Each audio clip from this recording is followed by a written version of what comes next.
د کندهار په شورابک او ریګستان ولسوالۍ کې د 250 نوي راستانه سوي افغان کډواله کورنۍ سره د ژمنې توکو مرسته وسوه. د کندهار والي محترم حاجي ملا صاحب په ځانګړې لارښوونه تر معروف دامان ژړي لوړ شولي کوټ کښته شولي کوټ ارغستان کښته او لوړ میوند ارغنداب او تختپل ولسوالۍ راوروسته د کندهار په شورابک او ریګستان ولسوالۍ کې د 250 نوي راستانه سوي افغان کډواله کورنۍ سره د اړینې ژمنې توکو مرسته وسوه. د محترم حاجي ملا صاحب په ځانګړې لارښوونه د یادې مرستې د تنظیم او په شفاف ډول د ویش په موخه د مولوي نصیب صاحب په مشرۍ یو هیئت یادې ولسوالۍ ته سفر وکړ او هلته یاده مرسته د یادې ولسوالۍ د مسلمانو پښتون کې نوي راستانه سوي افغان کډواله کورنۍ ته وویشله. د یادې مرستې د ویش پر مهال مولوي نصیب وویل د کندهار والي په ځانګړې لارښوونه تر دې مخکې هم په معروف دامان ژړي لوړ شولي کوټ کښته شولي کوټ ارغستان کښته او لوړ میوند ارغنداب او تختپل ولسوالۍ کې له هغه افغان کډواله کورنۍ سره د خوراکي او غیر خوراکي توکو مرستې سوي چې نوي راستانه سوي او په خپلو سیمو کې میشت سوي. په ورته وخت کې یاد کډوال خوښ دي چې بیرته خپل هیواد ته راستانه سوي او د افغانستان اسلامي امارت د مسؤلینو له لوري ورسره وخت پر وخت مرستې کیږي. دوی دغه راز له کندهار والي څخه ځانګړې مننه وکړه چې په پوره هڅې ورسره د اړینې ژمنې توکو مرسته وکړه.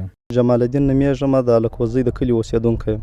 نن زموږ سره دغه مرسته وسوله چې تاسې یې وینئ، کوټونه دي، توسان دي، بوټونه دي، بس داسې زموږ د اړتیا شیان دي.